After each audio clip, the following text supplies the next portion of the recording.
To help us, we're joined by health and nutrition specialist Scott Baptiste. Scott, thanks for coming in to see us. Good to see you. First of all, tell us a bit about your story and what got you into fitness and the level that you're at now. So I was always into sport as a kid and did a lot of sport, and then went to uni, catered halls, booze, not really paying that much attention to the waistline. And first year uni kind of took its toll a little bit. So, as you said, you're fit and healthy now, but it wasn't always quite the case then, uni? And I think you're going to show a picture that maybe shows it. Oh, now that is a lovely hat you've got on. That's definitely a uni picture, that. So, it's incredible, almost not the same person, it's almost unrecognisable. Oh, it's amazing what Photoshop and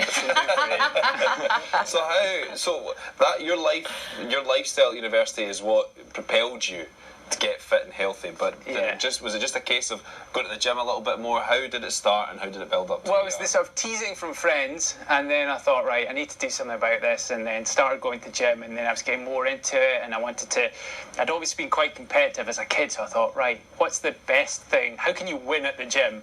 And for me, it was always trying to do a cover. So I trained really hard and watched what I was eating, and eventually I managed to do that. I've done 2 covers back in the day, and it was sort of a gym goal complete, really. It's amazing. It is great. One day I'll be able to go in that sofa and you'll put a picture like that up.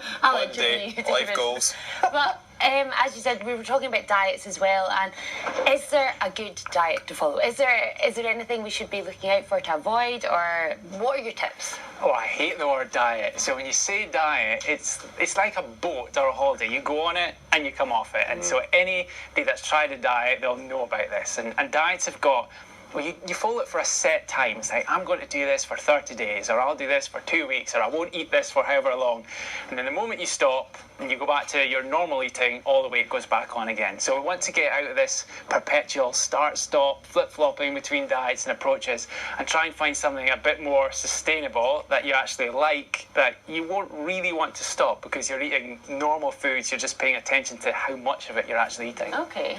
So would you say that the six-pack is made in the kitchen? Do you think what you eat is it as important as exercise, or is it slightly more important? It's hugely important, what you eat is the main factor really that's going to influence how your body shape changes. So what you do in the kitchen is definitely the big thing. So if you go to the gym and you do 500 sit-ups, but then you go home and you have a cheeseburger and chips, the sit-ups have made no difference. Well, they've helped, but they're not going to really do that much in the grand scheme of things. They're not going to make their way through the cheeseburger, sadly.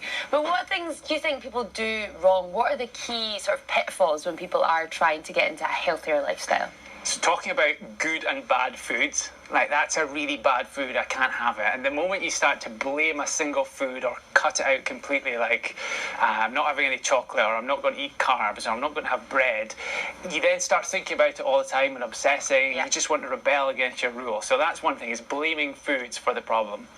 And the second problem is, like we talked about just a second ago, was having this, doing it all or nothing. For 30 days. Like, it's very extreme. So try and, rather than be so extreme and cut things out completely, just make a little change. You want to make the smallest change that will give you the largest impact. Okay. And that's what I always tell people. So you're in for the long haul. Exactly. It's not a race. Yeah. And anything can be enjoyed. You don't need, unless you've got a medical issue that, if you're intolerant to a food, there's no sound reason for cutting something out completely. Yeah. Okay. I like it. Scott, very thank good you. tips. Not going to lie, since you've been sitting there on the sofa, I have been breathing in a little bit and holding the belly in. Scott, we'll see you again soon. Thank you so much. Thank you. Thank you. Now,